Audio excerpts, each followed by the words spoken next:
राजेश जी, मैं इस बात को स्वीकार करती हूं कि जब तक आपने मुझे यहां आमंत्रित नहीं किया था, ये निमंत्रण नहीं भेजा था, और आपकी घुमतू, अर्ध घुमतू और विमुक्त जनजातियों के बारे में जब तक आपने मुझे नहीं बताया था, मैं सच कह रही हूं, मैं भी अनजान थी।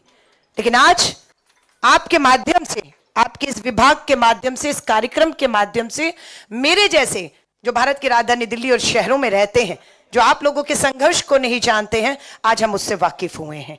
और मैं अपनी बात को अगर रखूं, उससे पहले, सबसे पहले देश के स्वतंत्रता सेनानी, देश के प्रथम प्रधानमंत्री, भारत रत्न पंडित जवाहरलाल नेहरू जी को श्रद्धांजलि देती हूं और याद करती हूं कि आज जहां पर आप बैठे हैं, 1871 में आपको अंग्रेजों ने नोटिफाइड किया। संघर्ष 72 सालों तक आपने किया और 1852 में पंडित जवाहरलाल नेहरू जी ने 72 सालों लगे आपके संघर्ष को खत्म करते हुए आपको डिनोटिफाइड किया। लेकिन आज मैं जब इसकी जानकारी लेती हूं तो मुझे पता लगता है कि मात्र 200 जो ट्राइबल कम्युनिटी हैं, कुल तो बता रहे हैं कि 1200 से अधिक है, 1200 के करीब, लेकिन मात्र 200 ही डिनोटिफाइड हुई। और जब वो डिनोटिफाइड हुई तो क्या हुआ, उन्हें SC, ST, OBC वर्ग में उन्हें स्थान मिला। और बाबा साहब अंबेडकर जी, जिनका हम जिक्र कर रहे हैं, उनके संविधान के तहत आपको हक अधिकार मिलने शुरू हुए हैं। लेकिन अभी भी मेरी जानकारी सही है नहीं, आप बताएंगे, 1262 में से 2 ट्राइबल डिनोटिफाइड होते हैं। लेकिन अभी भी संघर्ष बहुत से ट्राइबल्स का अभी बाकी है। लेकिन ये संघर्ष खत्म करने का एक ही मात्र रास्ता है, वो रास्ता जिस पे श्री राहुल गांधी जी चल चुके हैं, वो रास्ता है जातीय जनगणना कराने का। भाजपा ने मंशा साफ कर दी है। भाजपा की हिमाचल की मंडी से जो सांसद है, उसने भाजपा को बेनकाब कर दिया ये कहकर, और उत्तर प्रदेश के मुख्यमंत्री ने भी ये कह दिया। कितना खतरनाक जहरीला बयान है एक चुने हुए मुख्यमंत्री का कि बटेंगे तो कटेंगे। ये भाषा एक चुने हुए सबसे बड़े राज्य के मुख्यमंत्री की और उन्हीं की सांसद से बार बार टीवी इंटरव्यू में पूछा गया कि जातीय जनगणना होनी चाहिए तो नहीं होनी चाहिए। तो भाजपा के मंसूबे जो अंदर कमरों में हैं, प्रधानमंत्री जी कुछ कह रहे हैं, गृह मंत्री कुछ कह रहे हैं, पर बंद कमरों की मीटिंगें वापस आई और उन्होंने कहा कि बिल्कुल ये नहीं होनी चाहिए, जातीय जनगणना नहीं होनी चाहिए।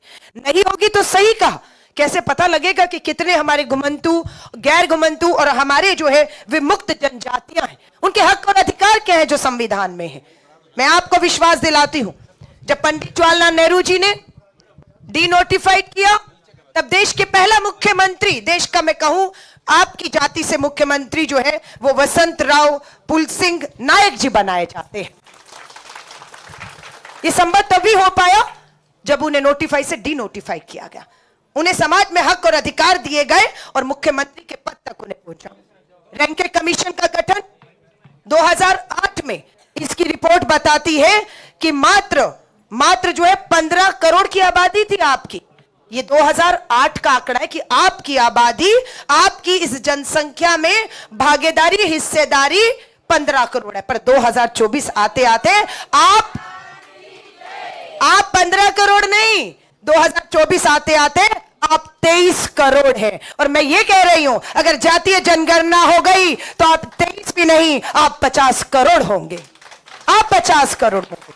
और ये जातीय जनगणना ना करवाकर आप किसी एक जाति का हक नहीं मान रहे, आप किसी स्त्री और पुरुष का हक नहीं मान रहे हैं, आप 50 करोड़ की आपकी जनजातियों से आने वाले लोगों का हक मारना चाहते हैं, जिसे भारतीय राष्ट्रीय कांग्रेस होने नहीं देगा, होने नहीं देगा।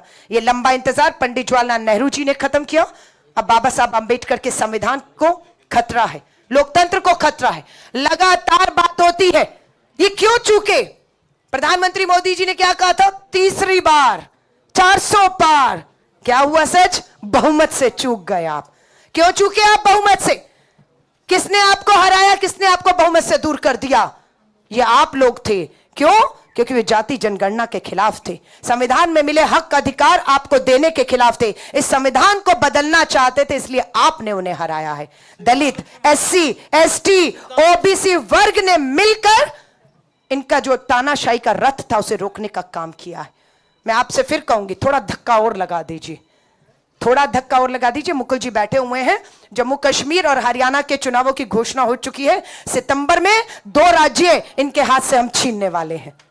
और जैसे ही महाराष्ट्र बुल्डाना से आप लोग आए हैं, महाराष्ट्र और झारखंड में भी हमारे बहुत से आदिवासी भाई बहन आते हैं, और जिस तरह ही झारखंड और महाराष्ट्र में ये बाहर होंगे, आप देख लीजिएगा दिल्ली से बाहर हो जाएंगे। और आपके हक, आपके अधिकार के राजू जी ने कहा है, ये राहुल गांधी जी का वचन है कि आपको आपके हक और अधिकार हम दिलाएंगे।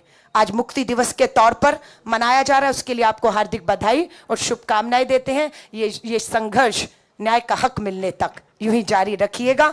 और मैं एक बार फिर से SC/ST डिपार्टमेंट के तमाम जो यहाँ पर कार्यकर्ता पदाधिकारी खड़े, राजेश लिलोथिया जी के नेतृत्व में, आपको तहे दिल से बधाई देती हूँ कि मेरे जैसे अनजान व्यक्ति को भी आपने इन जातियों के संघर्ष के लिए, हक अधिकारों के लिए जागरूक ही नहीं किया, मुझे भी आपकी लड़ाई में शामिल किया है। और मेरी बहनें यहाँ पर बैठी हैं, मैं आप बहनों को कहूंगी, मुझे खुशी है कि आपको इस लड़ाई को लड़ने के लिए मेरी बहनों को अग्रिम पंक्ति में लाकर खड़ा करने का आपने काम किया है। मेरे भाइयों ने अपनी कुर्सियां इन्हें दी हैं।